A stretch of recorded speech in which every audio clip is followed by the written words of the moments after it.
Monsieur, bonjour et bienvenue au Flash de 10 sur la RTB. En visite au Burkina Faso pour la première fois, la présidente exécutive de Pathfinder International, Lois Kemp, s'est rendue hier à Tinkodougou dans les CSPS soutenus par l'ONG dans le domaine de la planification familiale. Dans ces différents centres de santé, elle a pu s'imprégner des résultats obtenus depuis la mise en œuvre des actions de Pathfinder en 2016. La présidente de cette ONG américaine a également eu des échanges avec les acteurs sur les difficultés rencontrées et les défis qui restent à être relevés. Lois Kemp a aussi rendu des visites de courtoisie au gouverneur de la région du centre-est et au roi de Tinkodougou pour solliciter leur implication dans la réalisation de ces projets. Le Premier ministre Paul Kabatié a ouvert hier à Ouagadougou la conférence des forces vives de la nation sur les conditions de rémunération des agents de la fonction publique. Chaque parti a reçu un rapport qui fait l'analyse de la situation et a 21 jours pour tabler sur les différentes analyses. L'objectif est de réfléchir et de faire des propositions concrètes pour un système de rémunération accepté de tous à la fonction publique burkinabé.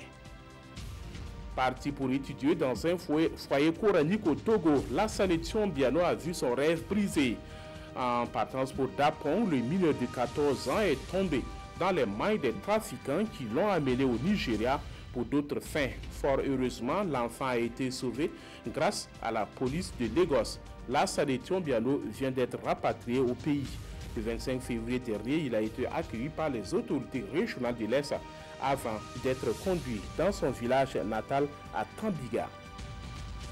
À l'occasion du Forum africain des femmes leaders, un dîner gala dénommé Nuit de l'innovation a été organisé par le comité d'organisation. Cette soirée qui s'est tenue le week-end dernier a pour objectif de magnifier et encourager les femmes qui innovent et qui créent des richesses. Lors de cette soirée, 10 femmes leaders ont reçu des distinctions pour leur engagement et leur combat pour le développement du Burkina Faso. Prudemment, le président américain semble vouloir aller plus loin sur les armes à feu. Devant un groupe de parlementaires républicains et démocrates convoqués pour travailler sur un projet de loi sur les armes à feu, il s'est montré prêt à relever l'âge légal de 18 à 21 ans pour acheter les armes. La pression est venue des rescapés du fusillade de Parkland qui a fait 14 morts d'entre eux et 3 professeurs il y a 15 jours. C'est finalement hier que les élèves ont repris les cours. Plus tôt, le géant des supermarchés Walmart et une chaîne de sport ont annoncé qu'ils ne vendraient plus d'armes à feu au moins de 21 ans. Et c'est la fin de ce flash et merci de l'avoir suivi. Passez une excellente journée en compagnie des programmes de la RTB.